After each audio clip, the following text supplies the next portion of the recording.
यद्भास भासते विश्वं यत्सुखेन मोदते नमस्तस्मै गुणातीत विभवाय ಪರಮಾತ್ಮನೇ. ಪ್ರಾರಂಭದಲ್ಲಿ ಆದಿ ಜಗದ್ಗುರು ರೇಣುಕಾದಿ ಪಂಚಾಚಾರ್ಯರನ್ನ ಋನ್ಮಂದಿರದಲ್ಲಿ ಸ್ಮರಿಸಿಕೊಂಡು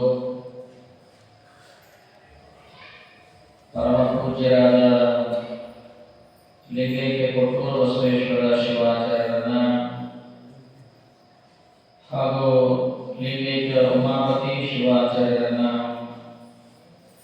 ಶ್ರದ್ಧೆ ಅಂತಃಕರಣಗಳಿಂದ ಪ್ರಾರ್ಥನೆಯನ್ನು ಮಾಡಿ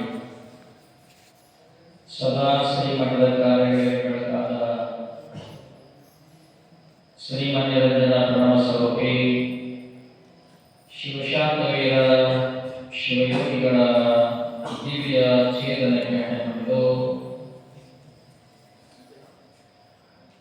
ಇಂದಿನ 350ನೆಯ ಶಿವಾನುಭವದ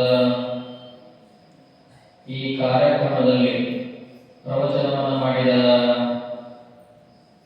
ಬಸವಕುಮಾರ್ ಸಾಕಿ ಹಳ್ಳಿಗುಡಿಯವರೇ ಮತ್ತು ಭಕ್ತಿ ಸೇವೆಯನ್ನ ಸಮರ್ಪಿಸಿರ್ತಕ್ಕಂಥ BF ದಂಡಿನವರೇ, ದಿವಂಗತ ದುಂಡೇಶ್ ಶೋಳಿಗಪ್ಪ ಮುರುಗಿಯವರ ಸ್ಮರಣಾರ್ಥವಾಗಿ ಅವರ ಪರಿವಾರದವರೇ, ಕುಮಾರ್ ಶಂಕರಪ್ಪ ಕಳಕಪ್ಪ ಪಟ್ಟಣಶೆಟ್ಟಿ ಸೂಡಿಯವರೇ, ದಿವಂಗತ ಅಯ್ಯಪ್ಪ ಯಲ್ಲಪ್ಪ ಗೌರಣ್ಣವರ ಸ್ಮರಣಾರ್ಥ ಅವರ ಪರಿವಾರದವರೇ ಮತ್ತು ಪ್ರೊಫೆಸರ್ ಧ್ರುವ ಜ್ಯೋತಿಯವರೇ, ಶ್ರೀ ಗಿರೀಶ್ ಸೋಮಶೇಖರ ಒಪ್ಪತ್ತಯ್ಯ ಮಠ ಧಾರವಾಡ ಅವರೇ, ಈ ಎಲ್ಲ ಪರಿವಾರದವರು ಇವತ್ತಿನ ಈ ಸೇವೆಯನ್ನ ಶಿವಾನುಭವದ ಸೇವೆಗಾಗಿ ಸ್ಥಾಯಿ ನಿಧಿಯನ್ನು ಕೊಟ್ಟಂತ ಪುಣ್ಯಾತ್ಮರೇ ಹಾಗೂ ಈ ಶಿವಾನುಭವದಲ್ಲಿ ಪಾಲ್ಗೊಂಡಿರ್ತಕ್ಕಂಥ ಯಾವತ್ತೂ ಧರ್ಮದ ಅಭಿಮಾನಿಗಳೇ, ತಾಯಂದಿರೇ, ಯುವಕರೇ, ಮಾಘ ಮಾಸದ ಈ ಪವಿತ್ರವಾಗಿರುವಂತಹ ಶುಭ ಸಂದರ್ಭದಲ್ಲಿ 350ನೆಯ ಶಿವಾನುಭವ ಇದೆ. 350ನೇ ಶಿವಾನುಭವ ನಮ್ಮ ಬಸವಕುಮಾರ್ ವಿದ್ಯಾರ್ಥಿ ದಶೆಯಲ್ಲಿ ಪ್ರವಚನ ಮಾಡುವಂತ ಕಲೆಯನ್ನ ಕರಗತ ಮಾಡಿಕೊಂಡು ಇವತ್ತು ಜೀವನದ ಮೌಲ್ಯವನ್ನ ಹೇಳಿಕೊಟ್ಟರು. ಮನುಷ್ಯನ ಜನ್ಮ ಎತ್ತಿ ಬಂದ ಮೇಲೆ ಅದರ ಉದ್ದೇಶ ಏನು, ನಾವು ಹೇಗೆ ಜೀವನ ನಡೆಸಿಕೊಂಡು ಹೋಗಬೇಕು ಮತ್ತು ಅದಕ್ಕೆ ಗುರುವಿನ ಕರುಣೆ ಅನ್ನುವಂತಹದ್ದು ಎಷ್ಟು ಅವಶ್ಯ ಅಂತ ಅವರು ಬಹಳ ಸೂಕ್ಷ್ಮವಾಗಿ ಮತ್ತು ಸುಂದರವಾಗಿ ತಮ್ಮ ಪ್ರವಚನದಲ್ಲಿ ಹೇಳಿದರು. ಕೊನೆಯದಾಗಿ ಒಬ್ಬ ರಾಕ್ಷಸರ ಗುರುವಾಗಿರುವಂತ ಶುಕ್ರಾಚಾರ್ಯ ಕಥೆಯನ್ನು ಹೇಳಿ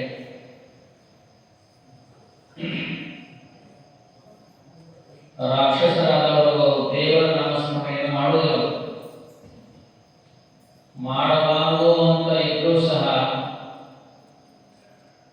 ಕಚರನ್ನ ಉದ್ಧಾರ ಮಾಡುವುದಕ್ಕಾಗಿ, ಆತನಿಗೆ ಜೀವವನ್ನು ಕೊಡುವುದಕ್ಕಾಗಿ ಮಹಾಮೃತ್ಯುಂಜಯ ಮಂತ್ರವನ್ನ ಜಪ ಮಾಡುವುದರ ಮೂಲಕ ಆತನಿಗೆ ಪುನಃ ಪುನಃ ಜೀವವನ್ನು ಕೊಟ್ಟರು ಅನ್ನುವಂಥ ಕಥೆಯನ್ನು ಬಹಳ ಸುಂದರವಾಗಿ ಹೇಳಿದರು. ನಮ್ಮ ದೇಶದ, ನಮ್ಮ ಧರ್ಮದ ಪರಂಪರೆಯಲ್ಲಿ ದೇವರಿಗೆ ಬಹಳ ವಿಶಿಷ್ಟವಾಗಿರುವಂತಹ ಸ್ಥಾನ ಮತ್ತು ಮೌಲ್ಯ ಇದೆ. ನಂಬಿಕೆಯನ್ನೇ ಬಹಳ ದೊಡ್ಡದಾಗಿರುವಂತಹ ಶಕ್ತಿಯಾಗಿ ಇಟ್ಕೊಂಡಿರ್ತಕ್ಕಂಥ ನಮ್ಮ ಸಮಾಜ, ನಮ್ಮ ಯಾರು ದೇವರನ್ನ ಯಾರು ದೇವರ ಮೇಲೆ ನಿಷ್ಠೆ ಮತ್ತು ನಂಬಿಕೆ ಇಡ್ತಾರೆ ಅವರಿಗೆ ಸದಾ ಒಳ್ಳೆಯದಾಗುವಂತಹದ್ದು ಅನ್ನೋದು ಸತ್ಯವಾಗಿರುವಂತದ್ದೇ. ಆದರೆ ಜನ್ಮ ಜನ್ಮಾಂತರವಾಗಿ ಮಾಡಿರುವಂತಹ ಕರ್ಮದ ಫಲ ಆತನಿಗೆ ತಾನು ಕಟ್ಟಿರುವಂತಹ ವೃತ್ತಿಯನ್ನ ನೀಡುವಂತಹ. ಯಾರು ಪುಣ್ಯದ ಫಲವನ್ನ ಮಾಡ್ತಾರೆ, ಯಾರು ಪುಣ್ಯವನ್ನ ಮಾಡ್ತಾರೆ, ಪುಣ್ಯದ ಫಲವನ್ನ ಊಟವನ್ನ ಮಾಡ್ತಾರೆ. ಯಾರು ಕರ್ಮವನ್ನ ಮಾಡ್ತಾರೆ, ಕೆಟ್ಟ ಕರ್ಮವನ್ನು ಮಾಡ್ತಾರೆ, ಅವರು ಕೆಟ್ಟ ಕರ್ಮದ ಫಲವನ್ನು ಹೊಂದ್ತಾರೆ ಅನ್ನುವಂತಹ. ಪುಣ್ಯಸ್ಯ ಫಲಂ ಇಚ್ಛಂತಿ ಪುಣ್ಯಂ ನೇಚ್ಛಂತಿ ಮಾನವಾಃ ಅಂತ ಸಂಸ್ಕೃತ ಸುಭಾಷಿತಕಾರ ಹೇಳ್ತಾರೆ. ಪಾಪಸ್ಯ ಫಲಂ ನ ಇಚ್ಛಂತಿ ಪಾಪಂ ಕುರ್ವಂತಿ ಯತ್ನತಃ. ಪುಣ್ಯ ಅನ್ನುವಂತಹದ್ದು ಮಾಡೋದು ಬಹಳ ಸರಳ ಅನ್ನೋದು, ಬಹಳ ಕಷ್ಟ. ಕೆಟ್ಟದ್ದು ಬಹಳ ಸರಳ ಆಗುತ್ತೆ, ಯಾವಾಗ ಕೆಟ್ಟ ಆಚರಣೆ ಬಹಳ ಸರಳವಾಗಿ ಬರುತ್ತೆ. ಆದ್ರೆ ಒಳ್ಳೆಯದು ಸರಳವಾಗಿ ಬರಂಗಿಲ್ಲ ಯಾವಾಗ. ಲಕ್ಷ್ಮಿ ಸರಳವಾಗಿ ಬರಂಗಿಲ್ಲ ಯಾವಾಗ. ಅದು ಧನಲಕ್ಷ್ಮಿ ಇರಲಿ, ಧಾನ್ಯ ಲಕ್ಷ್ಮಿ ಇರಲಿ, ಯಾವುದೇ ಇರಲಿ, ಲಕ್ಷ್ಮಿ ಸಂಪತ್ತು ಸರಳವಾಗಿ ಯಾವಾಗಲೂ ಬರಂಗಿಲ್ಲ. ದೇಹವನ್ನ ಗಟ್ಟಿಸಿ ದುಡಿದಾಗ ಮಾತ್ರ ಲಕ್ಷ್ಮಿ ಬರಲಿಕ್ಕೆ ಸಾಧ್ಯ. ಆದ್ರೆ ಅಲಕ್ಷ್ಮಿ ನೀವು ಕರೆಯೋದು ಬೇಡ, ತಾನೇ ಸುಮ್ಮನೆ ಬರುತ್ತೆ. ರೈತ ಹೊಲದಲ್ಲಿ ಬಿತ್ತನೆಯನ್ನು ಮಾಡ್ತಾರೆ. ಬಿತ್ತನೆ ಮಾಡಿದಾಗ ರೈತ ಫಲ ಸುಮ್ಮನೆ ಬರಂಗಿಲ್ಲ, ಅದರ ಕಸ ಸುಮ್ಮನೆ ಬೆಳೀತಾ ಇರ್ತಾರೆ. ಕಸ ಬೆಳೆಯುವ ಅಂತ ರೈತ ಕಸ ಹಂಗೆ ಬೆಳೆಯಲ್ಲ, ಕಸವನ್ನ ತೆಗಿತಾರೆ ರೈತ, ಕಳೆ ತೆಗಿತಾರೆ. ಕಳೆ ತೆಗೆದಾಗ ಬಿತ್ತಿದ ಫಸಲು ಚೆನ್ನಾಗಿ ಬರಲಿಕ್ಕೆ ಸಾಧ್ಯ ಆಗುತ್ತೆ. ಕಸನ ಯಾರು ಆರೈಕೆ ಮಾಡೋದು ಬೇಡ, ಅದಕ್ಕೆ ಯಾರು ನೀರು ಉಳಿಸೋದು ಬೇಡ, ಅದನ್ನು ಯಾರು ಬೆಳೆಸೋದು ಬೇಡ. ಹಾಗೆ ಲೋಕದಲ್ಲಿ ಕೆಟ್ಟದ್ದು ಬಹಳ ಸರಳವಾಗಿ ಹುಟ್ಟಾ ಇರುತ್ತೆ ಹಾಗೆ. ಆದ್ರೆ ಒಳ್ಳೆಯದು ಬಹಳ ಕಷ್ಟದಿಂದ ಹುಟ್ಟುತ್ತೆ. ಯಾವಾಗ ಒಬ್ಬ ಮನುಷ್ಯ ಬಹಳ ಒಳ್ಳೆಯವನು ಅನಿಸ್ಕೊಳ್ಬೇಕಾದ್ರೆ ಹಂಗೆ ಒಂದು ಕ್ಷಣದಲ್ಲಿ ಅನಿಸೋಣ ಸಾಧ್ಯ ಇಲ್ಲ. ಒಳ್ಳೆ ವ್ಯಕ್ತಿ ಅಂತ ಅನಿಸ್ಕೊಳ್ಬೇಕಾದ್ರೆ ಬಹಳ ಶ್ರಮ ಇದೆ ಅಲ್ಲಿ. ಒಂದು ಜೀವನ ಪರ್ಯಂತರವಾಗಿ ದುಡಿಬೇಕಾಗುತ್ತೆ. ಅದೇ ಮನುಷ್ಯ ಕೆಟ್ಟವನು ಅನಿಸ್ಕೊಳ್ಬೇಕಾದ್ರೆ ಅದಕ್ಕೆ ಜೀವನ ಪರ್ಯಂತ ದುಡಿಯೋ ಅವಶ್ಯಕತೆ ಇಲ್ಲ. ಒಂದು ಕ್ಷಣ ಒಬ್ಬ ಮನುಷ್ಯ ಕೆಟ್ಟವನು ಅನ್ಸ್ಕೊಳ್ಳೋ ಒಂದು ಕ್ಷಣ ಅದು ಸಾಕು. ಒಬ್ಬ ಮನುಷ್ಯ ವಿದ್ಯಾವಂತ ಅನಿಸ್ಕೊಳ್ಬೇಕಾದ್ರೆ ಒಂದು ಕ್ಷಣದಲ್ಲಿ ಸಾಧ್ಯ ಇಲ್ಲ. ವಿದ್ಯಾವಂತ ಅನಿಸ್ಕೊಳ್ಬೇಕಾದ್ರೆ ಎಷ್ಟೋ ದಿನಗಳವರೆಗೆ ಅದಕ್ಕೆ ಶ್ರಮ ಬೇಕಾಗುತ್ತೆ. ವಿದ್ಯೆಯನ್ನ ಪಡೆಯಬೇಕಾದ್ರೆ ಒಂದು ದಿವಸದಲ್ಲಿ ಯಾರು ವಿದ್ಯೆಯನ್ನ ಪಡೆಯಲು ಸಾಧ್ಯ ಇಲ್ಲ. ಲಕ್ಷ್ಮಿಯನ್ನು ಪಡೆಯಬೇಕಾದ್ರೆ ಒಂದಿರಲು ಸಾಧ್ಯ ಇಲ್ಲ. ಅಜ್ಞಾನ ತಾನೇ ಬರ್ತಾ ಇರ್ತದೆ, ಯಾರು ಹೇಳೋದು ಬೇಡ, ಕೇಳೋದು ಬೇಡ. ಹಾಗೆ ದುಷ್ಟ ಶಕ್ತಿಗಳು ತಾವೇ ಬರ್ತಾ ಇರ್ತವೆ ಯಾವಾಗ. ಅದರ ಶಿಷ್ಟ ಶಕ್ತಿಗಳು ಅದಕ್ಕೆ ನಾವು ಬಹಳ ಶ್ರಮ ಹಾಕಬೇಕಾಗುತ್ತೆ, ನಾವು ದುಡಿಬೇಕಾಗುತ್ತೆ. ಅದಕ್ಕೆ ಭಗವಂತ ಕೊಟ್ಟಿರುವಂತ ಶರೀರ ಇದೆಯಲ್ಲ, ಇದು ದುಷ್ಟ ಕೆಲಸ ಮಾಡೋದಕ್ಕಲ್ಲ, ಒಳ್ಳೆ ಕೆಲಸವನ್ನು ಮಾಡೋದಕ್ಕೆ ಅಂತೇಳಿ. ಅದಕ್ಕೆ ನಮ್ಮ ಹಿರಿಯರು ಧರ್ಮ ಅಂತ ಮಾಡಿದ್ರು, ನಮ್ಮ ಹಿರಿಯರು ಕಟ್ಟಳೆ ಅಂತ ಮಾಡಿದ್ರು, ನಮ್ಮ ಹಿರಿಯರು ನೀತಿ ಅಂತ ಮಾಡಿದ್ರು, ನಮ್ಮ ಹಿರಿಯರಿಗೆ ಶಾಸ್ತ್ರ ಅಂತ ಹೇಳಿದ್ರು, ನಮ್ಮ ಹಿರಿಯರಿಗೆ ಪುರಾಣ ಅಂತ ಹೇಳಿ. ಹೀಗೆ ಬೇರೆ ಬೇರೆ ಒಂದು ಯೋಜನೆಯನ್ನು ಮಾಡಿ ನಾವು ಸರಿಯಾಗಿರುವಂತಹ ದಾರಿಯಲ್ಲಿ ಹೋಗಬೇಕು ಅನ್ನೋ ಕಾರಣಕ್ಕಾಗಿ ಹಾಕಿರುವಂತಹ ಎಲ್ಲ ಮಾರ್ಗೋಪಾಯಗಳು. ಅದಕ್ಕೆ ಮನುಷ್ಯ ಜನ್ಮ ಅಂದರೆ ಬಹಳ ಶ್ರೇಷ್ಠವಾಗಿರುವಂತಹದ್ದು.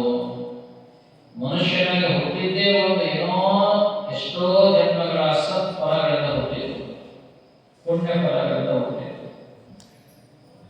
ಅದಕ್ಕೆ ಈ ಜನ್ಮದಲ್ಲಿ ಬಂದಾಗ ಒಂದಿಷ್ಟು ಉತ್ತಮವಾಗಿರುವಂತಹ ಕೆಲಸವನ್ನು ಮಾಡಲು ಭಗವಂತ ಹೇಳಿದ್ರು. ನಮ್ಮ ಬಸವಕುಮಾರ್ ನಮಗೆ ಕಿವಿಗಳನ್ನು ಕೊಟ್ಟಾನೆ, ಕಣ್ಣುಗಳನ್ನು ಕೊಟ್ಟಾನ, ಮೂಗು ಕೊಟ್ಟಾನೆ, ಇಲ್ಲಿ ಎಲ್ಲ ಅವಯವಗಳು ಎಷ್ಟು ಚೆನ್ನಾಗಿ ಬಿಟ್ಟಾನ. ಆದರೆ ಅವೆಲ್ಲ ಸದುಪಯೋಗ ನಾವು ಮಾಡ್ಕೊಳ್ಳೋದು ಅಷ್ಟೇ. ಮಾಡಿಕೊಳ್ಳೋರು ಮಾಡ್ಕೊಳ್ತಾರೆ. ಭಗವಂತ ಇಷ್ಟು ದೊಡ್ಡ ಮಹಾಜ್ಞಾನಿಯಲ್ಲ. ಭಗವಂತ ದೊಡ್ಡ ಅಂದ್ರೆ ಯಾರು ಅನ್ನಕ್ಕಾಗೋದೇ ಇಲ್ಲ. ಅಷ್ಟು ಮಹಾಜ್ಞಾನಿ, ಪರ್ವತ ಇದ್ದಾನೆ, ಜ್ಞಾನದ ಪರ್ವತ, ಶಿಖರ ಇದ್ದಾನೆ. ಏನೆಲ್ಲ ಜಗತ್ತಿನ ಸೃಷ್ಟಿ ಮಾಡಲಾದ ಎಲ್ಲ ಒಂದು ವಿಶೇಷವಾಗಿರುವಂತಹ ಶಕ್ತಿಯನ್ನ, ಸಾಮರ್ಥ್ಯವನ್ನ, ಬುದ್ಧಿಯನ್ನ, ಜ್ಞಾನವನ್ನು ಇಟ್ಟಿರ್ತಾರೆ. ಒಂದು ಸೃಷ್ಟಿಯಾಗಿದೆ ಅಂದರೆ ಅದೊಂದು ವಿಶೇಷವಾಗಿರುವಂತಹ ಅರ್ಥ ಇರುತ್ತೆ. ಅದಕ್ಕೆ ಮನೋಕುಲ ಅನ್ನುವಂತಹದ್ದು ಎಲ್ಲಾ ಪ್ರಾಣಿಗಳಿಗೆ, ಪಕ್ಷಿಗಳಲ್ಲಿ ಶ್ರೇಷ್ಠವಾಗಿರುವಂತಹ ಸಂತತಿ ಅದು. ಅಂತ ಮಾನವ ಜನ್ಮದಲ್ಲಿ ಹುಟ್ಟಿ ಬಂದಿದ್ದೀವಲ್ಲ, ನಾವು ಸರಿಯಾಗಿ ಬದುಕಬೇಕು, ಮಂತ್ರಗಳ ಮಹತ್ವವನ್ನು ಅರ್ಥಕೊಳ್ಬೇಕು, ಜೀವನದ ಕ್ರಮವನ್ನು ಕಲ್ತ್ಕೊಳ್ಬೇಕು. ಅದಕ್ಕೆ ಬದುಕನ್ನ ಹಸನ ಮಾಡಿಕೊಳ್ಬೇಕು ಅಂತ ಹೊರತು ವ್ಯಸನ ಮಾಡಿಕೊಳ್ಬೇಕು ಅಂತ ಹೇಳಿಲ್ಲ. ಆದರೆ ಎಷ್ಟೋ ಜನ ಬದುಕನ್ನ ವ್ಯಸನದಲ್ಲೇ ಕಳೆದು ಹೋಗ್ತಾರೆ. 108 ವಿಧವಾಗಿರುವಂತಹ ಚಟಗಳು, 108 ವಿಧವಾಗಿರುವಂತಹ ಕೆಟ್ಟದಾಗಿರುವಂತಹ ಗುಣಗಳು. ಇದಕ್ಕೆ ಎಂದೂ ಮನುಷ್ಯರಿಗೆ ಕೊನೆಯೇ ಇಲ್ಲ. ಸದಾ ಯಾರು ನೆಮ್ಮದಿರ್ತಾರಲ್ಲ ಅವರು ಬಹಳ ಪುಣ್ಯವಾಗಿರುವಂತಹ ಸ್ಥಾನವನ್ನ, ಪುಣ್ಯಮಯವಾಗಿರುವಂತಹ ಜೀವನ ನಡೆಸಲಿಕ್ಕೆ ಸಾಧ್ಯ ಆಗುತ್ತೆ. ಅದಕ್ಕೆ ಈ ಮಾಘ ಮಾಸ ಅಂದ್ರೆ ಬಹಳ ಶ್ರೇಷ್ಠವಾಗಿರುವಂತಹ ಮಾಸ. ಜನವರಿ 15 ತಾರೀಕು ಆದ್ಮೇಲೆ ಉತ್ತರಾಯಣ ಪುಣ್ಯಕಾಲ ಅಂತ ಇದೆ. ಅದಕ್ಕಿಂತ ಪೂರ್ವದಲ್ಲಿ 6 ತಿಂಗಳ ಕಾಲ ದಕ್ಷಿಣಾಯನ ಅಂತ ಇತ್ತು. ಅಂದ್ರೆ ಮಕರ ಮಾಸದ ಮಕರ ರಾಶಿಗೆ ಸೂರ್ಯನ ಪ್ರವೇಶ ಆಗ್ತಾ ಇದೆ. ಮಕರ ಸಂಕ್ರಾಂತಿಯ ದಿವಸ ಅಂದ್ರೆ ಸೂರ್ಯ ಅವತ್ತು ಉತ್ತರದ ಕಡೆ, ಉತ್ತರ ಪಥಕ್ಕೆ ಸಂಚಾರ ಮಾಡ್ತಾರೆ. ಎಲ್ಲ ದೇವಾದೇವತೆಗಳು ಹೀಗೆ ಸಂಭವಿಸುವಂತ ಒಂದು 6 ತಿಂಗಳ ಕಾಲ ಇದೆ. ಜನವರಿ 14ರಿಂದ ಜುಲೈ 14ನೇ ತಾರೀಕಿನವರೆಗೆ. ಅದಕ್ಕೆ ಮೌನಿ ಅಮಾವಾಸ್ಯೆ, ಮೊನ್ನೆ ಅಮಾವಾಸ್ಯೆ, ಮೌನಿ ಅಮಾವಾಸ್ಯೆ ಅಂದ್ರೆ ಮೌನಿ ಅಮಾವಾಸ್ಯೆ ದಿವಸ ಮತ್ತೆ ಈ ಸಲ ಹೇಗೆ ಕುಂಭಮೇಳ ಹೋದ ವರ್ಷ ಆಗಿತ್ತು ಹಾಗೆ ಮೌನಿ ಅಮಾವಾಸ್ಯೆ ದಿವಸ ಮತ್ತೆ ಪ್ರಯಾಗರಾಜದಲ್ಲಿ ತ್ರಿವೇಣಿ ಸಂಗಮದಲ್ಲಿ, ಅಷ್ಟೊಂದೆಲ್ಲ ಎಲ್ಲ ತ್ರಿವೇಣಿ ಸಂಗಮ ಇರಲಿ ಅಥವಾ ಎಲ್ಲಿ ಪುಣ್ಯ ನದಿಗಳಲ್ಲಿ ಹೋಗಿ ಜನ ಸ್ನಾನವನ್ನು ಮಾಡಿ ಮಿಂದೆದ್ದು ಬರ್ತಾರೆ ಅನ್ನೋದನ್ನೆಲ್ಲ ಕೇಳಿ ಬಹಳ ಶ್ರೇಷ್ಠವಾಗಿರುವಂತಹ ದಿನ ಪ್ರಾರಂಭ ಆಗುವಂತಹ. ಹಾಗಾಗಿ ಮನುಷ್ಯ ಜನ್ಮದ ಸಾರ್ಥಕತೆ ಬದುಕನ್ನ ನೀವೆಲ್ಲ ನಡೆಸಲಿ ಅನ್ನೋ ಕಾರಣಕ್ಕಾಗಿ ನಮ್ಮ ಬಸವಕುಮಾರ್ ಅವರು ತಮ್ಮ ಮಾತಿನಲ್ಲಿ ಜೀವನದ ಸತ್ಪಥದ ದಾರಿಯನ್ನು ತಿಳಿಸಿಕೊಡುವಂತ ಪ್ರಯತ್ನವನ್ನು ಮಾಡಿದರೆ ಅವರ ಒಂದು ಈ ಪ್ರವಚನ, ಈ ಕಲೆ ಮತ್ತಷ್ಟು ಕಲಿಯಲಿ, ಮತ್ತಷ್ಟು ಬೆಳೆಯಲಿ, ಉತ್ತಮ ಪ್ರವಚನ ಮಾಡುವಂತ ಒಂದು ವ್ಯಕ್ತಿಯಾಗಲಿ ಅಂತ ಆರೈಕೆ ಮಾಡ್ತಾ ಈಗ ನಮ್ಮ ಭೀಮನಿ ಉಮೇಶ್ ಅವರು ತಮ್ಮ ಮಾತಲ್ಲಿ ಹೇಳಿ ಪೂಜ್ಯರ ಪೂರ್ವಾಶ್ರಮದ ತಾಯಿಯವರು ಅನಾರೋಗ್ಯದಲ್ಲಿದ್ದಾರೆ ಎನ್ನುವಂಥ ಮಾತು ಅವಾಗ ಎಲ್ಲರಿಗೂ ಗೊತ್ತಾಗಿರಬೇಕು. ಮೊಬೈಲ್ಗಳ ಮೂಲಕ ಹೇಳಕ್ಕೆ ಬಯಸ್ತಾ ಇದ್ದೇವೆ. ಅವರ ಆರೋಗ್ಯ ಕ್ಷೀಣಿಸಿದೆ ಅನ್ನುವಂಥದ್ದು ಸತ್ಯವಾಗಿರುವಂಥದ್ದೇ. ಆರೋಗ್ಯದಲ್ಲಿ ಸ್ವಲ್ಪ ತೀವ್ರವಾಗಿರುವಂತಹ ಇಳಿತ ಆಗಿದೆ, ಗುಣ ಆಗ್ತಾರೆ ಎನ್ನುವಂಥ ಭಾವನೆ ನಮಗೆಲ್ಲ ಇದೆ. ಆದರೆ ದೈವಿಚ್ಛೆ ಏನಿದೆ ಅಂತ ಹೇಳಕ್ಕಾಗುವುದಿಲ್ಲ. ನಮ್ಮೆಲ್ಲರ ಪ್ರಾರ್ಥನೆ ಇಷ್ಟೇ, ಇನ್ನಷ್ಟು ಗುಣಮುಖರಾಗಿ ನಮ್ಮ ಪೂರ್ವಾಶ್ರಮದ ತಾಯಿ ಮತ್ತೆ ಮಠಕ್ಕೆ ಬರಲಿ ಎನ್ನುವಂಥ ಪ್ರಾರ್ಥನೆಯನ್ನ ಜೀವನದಲ್ಲಿ ನಾವು ನೀವೆಲ್ಲ ಸೇವೆ ಮಾಡೋಣ ಅನ್ನುವಂಥ ಮಾತನ್ನು ಹೇಳಕ್ಕೆ ಬಯಸ್ತಾ ಇದ್ದೇವೆ. ಹೋದ 7 ದಿವಸ ಆಯಿತು ಆರೋಗ್ಯ ಕ್ಷೀಣಿಸಿ. ಸೋಮವಾರ ದಿವಸ ಆಸ್ಪತ್ರೆಗೆ ಆಗಿರುವಂತಹ ಸ್ಥಿತಿಗಿಂತಲೂ ಈಗ ಉತ್ತಮರಾಗಿದ್ದಾರೆ ಅಂತ ಒಂದು ಚೇತರಿಕೆ ಕಂಡಿದ್ದಾರೆ ಎನ್ನುವಂಥ ಒಂದು ಆಶೆ. ಮತ್ತಷ್ಟು ದಿನಗಳ ಮೇಲೆ ಇನ್ನೂ ಕೆಲವೊಂದಿಷ್ಟು ಸಲಹೆಯನ್ನು ವೈದ್ಯರಿಂದ ಪಡೆದು ಅವರಿಗೆ ಬೇಕಾಗಿರ್ತಕ್ಕಂಥ ವ್ಯವಸ್ಥೆಯನ್ನು ನಾವೆಲ್ಲ ಮಾಡ್ತಾ ಇದ್ದೇವೆ. ನಿಮ್ಮಿಂದ ನಾವು ಬಯಸೋದು ಏನಿರಲಿಲ್ಲ. ಇಷ್ಟೇ ಹೇಗೆ ನಮ್ಮ ಬಸವಕುಮಾರ ಹೇಳಿದ ವೃತ್ತತೆಯ ಮಂತ್ರವನ್ನು ಜಪ ಮಾಡಿದರೆ ಅವರು ಬದುಕ್ತಾರೆ ಅನ್ನುವಂಥ ಮಾತಾಡಿ, ಹಾಗೆ ಆ ಮೃತ್ಯುಂಜಯ ಜಪವನ್ನು ನಿಮ್ಮ ಮನೆಯಲ್ಲೆಲ್ಲ ನಮ್ಮ ತಾಯಿಯವರ ಪರವಾಗಿ ಜಪವನ್ನು ಮಾಡಿ ಅಜ್ಜಿ ಗುಣಮುಖವಾಗಿ ಬರಲಿ ಎನ್ನುವಂಥ ಪ್ರಾರ್ಥನೆ ನೀವೆಲ್ಲ ಮಾಡಿ ನಿಮ್ಮ ಹರಕೆ ಭಗವಂತನಿಗೆ ಸಲ್ಲಿ ಎನ್ನುವಂಥ ಮಾತನ್ನು ಹೇಳಿ ಯಥಾ ಪ್ರಕಾರವಾಗಿ ಶಿವಾನುಭವ ಕಾರ್ಯಕ್ರಮದಲ್ಲೆಲ್ಲ ಪಾಲ್ಗೊಳ್ಳಿ ಎನ್ನುವಂಥ ಸೂಚನೆ ಕೊಟ್ಟು ನಿಮ್ಮೆಲ್ಲರಿಗೂ ಗವಿಸಿದ್ದೇಶ್ವರನ ಹಾಗೂ ಉಮಾಪತಿ ಮತ್ತು ಕೊಟ್ಟೂರು ಬಸವೇಶ್ವರ ಕೃಪಾಶೀರ್ವಾದ ಇರಲಿ ಅಂತ ಹೇಳಿ ಈ ಸಂದೇಶಕ್ಕೆ ವಿರಾಮ ಕೊಡ್ತೇವೆ. ತತ್ಪೂರ್ವದಲ್ಲಿ ಈ ಶಿವಾನುಭವದ ಸೇವೆಯನ್ನು ಮಾಡ್ತಕ್ಕಂಥ 5ನೇ ದಿನ ಮಂದಿರಕ್ಕೆ ಗುರುವಿನ ಮಂತ್ರ ಸದಾ ಇರಲಿ ಅಂತ ಹೇಳಿ ಈ ಸಂದೇಶಕ್ಕೆ ವಿರಾಮ ಕೊಡ್ತೇವೆ. ಶಿವಪ್ರಿಯ